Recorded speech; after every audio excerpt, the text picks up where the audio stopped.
여러분 안녕하세요. 사회 2단원 두 번째 시간입니다. 지난 시간에는 이번 단원에서 배우게 될 내용을 대략적으로 알아보았습니다. 그 중에서 첫 번째, 인권이 과연 무엇인지 여러 가지 상황을 연관지어서 한번 알아보도록 하겠습니다. 첫 번째 사례입니다. 민진의 집 맞은편에 높은 건물이 새로 지어졌다. 이 건물은 민진의 집보다 높고 민진의 집에서 상당히 가까웠다. 이런 탓에 민진의 집에는 햇빛이 잘 들지 않아 대낮에도 전등을 계속 켜놓아야 했다. 민진의 집 맞은편에 지어진 건물 때문에 이 민진의 가족이 어떤 피해를 입고 있을까요? 첫 번째로는 햇빛이 잘 들지 않는다는 것.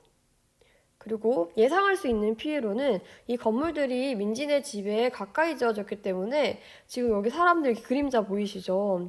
민진의 집 안에 있는 모습을 누구든지 볼 수 있다는 것. 사생활이 침해될 수 있는 그런 상황도 충분히 예상할 수가 있죠. 이러한 상황 속에서 민진의 가족이 인권을 보장받으면서 살아갈 수가 있을까요? 당연히 힘들겠죠. 사람들이 사는 환경과 관련해서 누구나 누려야 하는 일조권,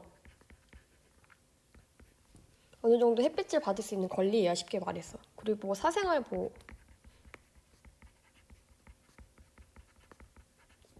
안 된다는 것은 결국은 인권을 존중받지 못한다는 것을 의미하죠. 실제로 이러한 사례들이 당연히 많이 있죠. 그 중에서도 부산에 있는 어떤 학교들이 일조권을 침해받아서 소송을 걸었던 그런 사례들도 있어요. 선생님이 이거는 따로 영상 올려놓겠습니다. 여러분도 이렇게 우리 생활에서 나의 생각이나 의지와 달리 이렇게 피해를 받았던 경험들이 뭐 있었을 거예요. 옆집에서 막 밤늦게 피아노를 연주해서 시끄러웠다던가, 혹은 내가 키가 작은데 화장실에 갔는데 세면대가 너무 높아. 어린이용 세면대가 없어. 그래서 불편했던 경험이라던가. 이러한 것들이 모두 다 인권을 침해받은 사례라고 할 수가 있습니다. 교과서 91쪽을 보면서 생활 속에서 그러면 이러한 인권들을 존중하기 위해서 어떻게 하고 있는지 사례를 통해서 알아보겠습니다.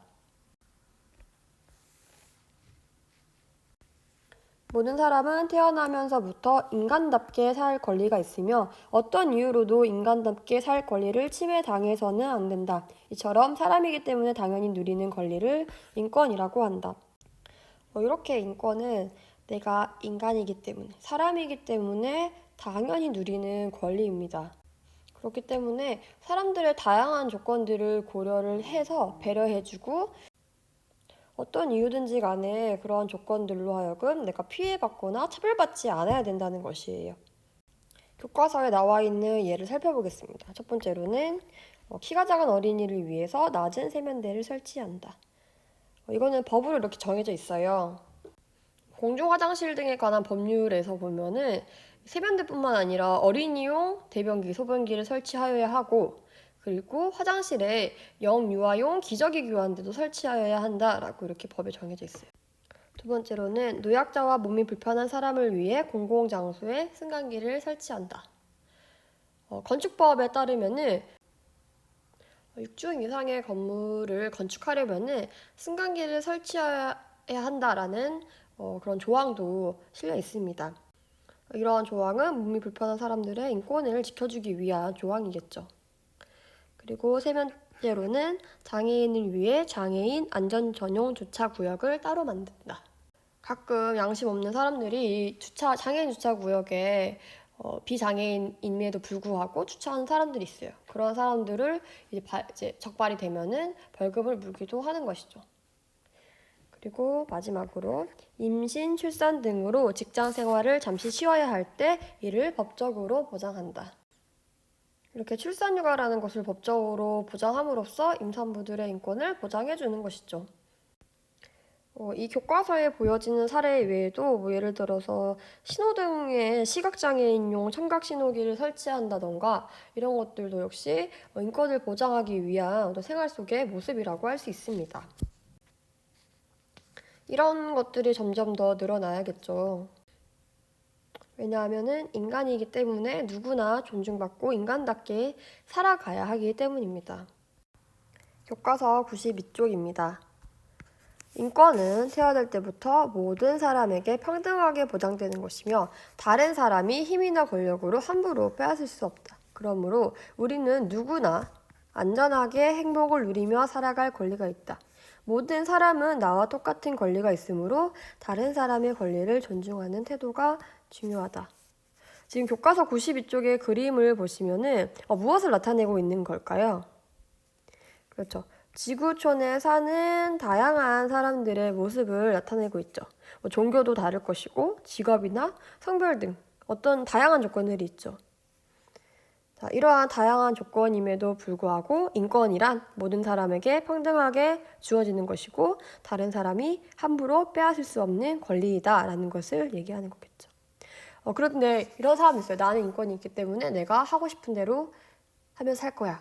근데 이것은 잘못된 생각이죠. 왜냐하면은 내가 인권이 있는 것처럼 모든 사람 역시 나와 똑같은 권리가 있기 때문에 다른 사람의 권리를 역시 존중하는 태도도 굉장히 중요하다는 의미입니다.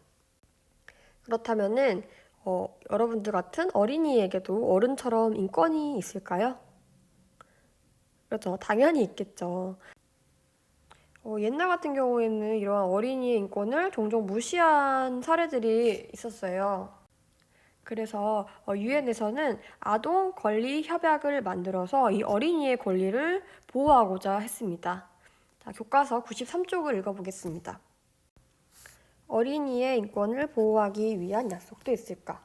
어린이에게는 행복하게 누려야 할 많은 권리가 있다. 세계 여러 나라가 모여 만 18세 미만의 어린이와 청소년의 모든 권리가 담긴 유엔 아동 권리 협약을 만들었다. 유엔 아동 권리 협약은 아동을 단순한 보호 대상이 아닌 인간이 누릴 권리가 있는 인간 존재로 규정하고 있다. 또한 이 세상 어린이라면 누구나 마땅히 누려야 할 권리로 생존의 권리, 보호의 권리, 발달의 권리, 참여의 권리를 제시하고 있다.